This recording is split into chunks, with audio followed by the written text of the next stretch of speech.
शिक्षा कभी खराब नहीं जाएगी। हमको कोई वो कर, सर आप पढ़ा रहे हैं, लड़कों को कहिए रोजगार देने वाला बने, और हम कब कहें कि जीवन भर आप लोग यही कीजिएगा।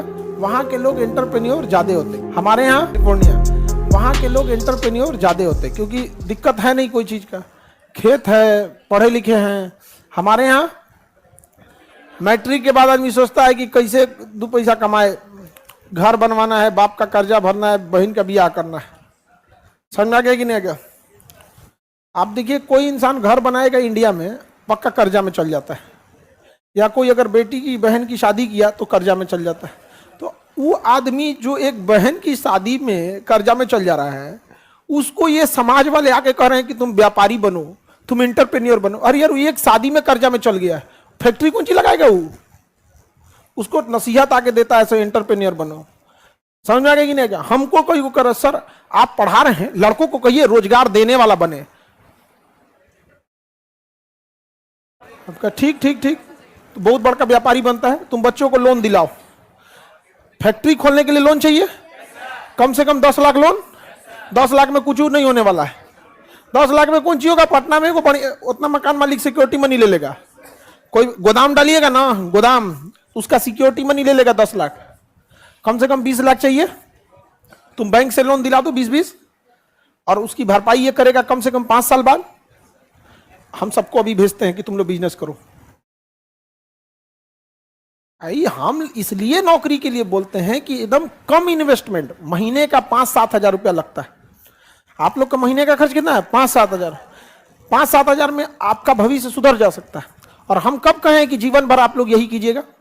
आप सेटल्ड हो जाइए, जॉब कर लीजिए, एक बड़ा सा बिजनेस डाल दीजिएगा, मम्मी पापा को लगा दीजिएगा बुढ़ापा में, उसको देखते रहें, सेटल करके आप अपने देखते रहिएगा। हम मना किए क्या आप लोग को? लेकिन दिक्कत यह आता है ना कि ऊपरी ज्ञान देने लगते लोग, समाज का पता ही नहीं है। यहाँ पर हमको हमसे आप देखे होंगे, हमने कभी आप लोग को ये नहीं कहा होगा कि सेकंड ऑप्शन ध्यान दीजिए, क्योंकि आप लोग जिस एज में हैं, अगर हम आपसे ये कहें कि देखो अगर तुम यूपीएससी की तैयारी कर रहे हो या बीपीएससी की तैयारी कर रहे हो, एक बैकअप ऑप्शन रखो, तो आप लोग का उत्साह इतना प्रबल है कि आप हमें अपना विरोधी समझ जाएंगे। आपको लगने लगे कि इनको हम पे भरोसा नहीं है, हम निकाल लेंगे यूपीएससी, बीपीएससी कौन चाहिए, धड़ से निकाल। प्लान बी उसके लिए चाहिए होता है जिसको कोई मतलब नहीं है, कमजोर है। आपका उत्साह गिरा देता है आप लोग को।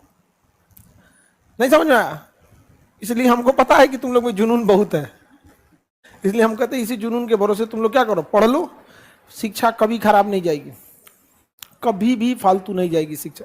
आप किसी पढ़े लिखे इंसान को मजदूरी कराइए, 10 साल बाद मिलेगा वो बिल्डर बन के मिलेगा आपको।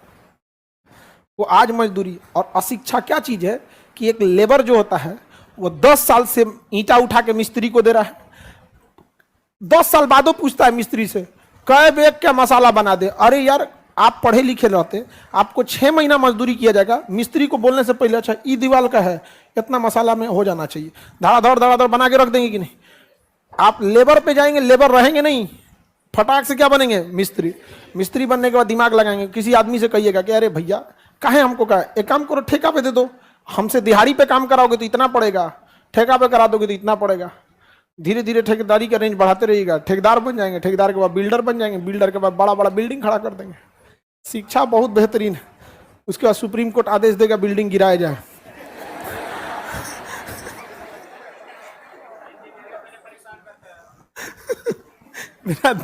नोएडा में ट्विन टावर गिरा दिया, हम अपने आंख के सामने देखे थे, हमारा ऑफिस से थोड़ी दूर पे है ट्विन टावर, और वो गिराया हम अपने आंख के सामने देखे, बहुत भयानक गिरा, लगा भूकंप आ जाएगा। आप लोग तो टीवी पे देखे होंगे, सामने से देखे थे हम।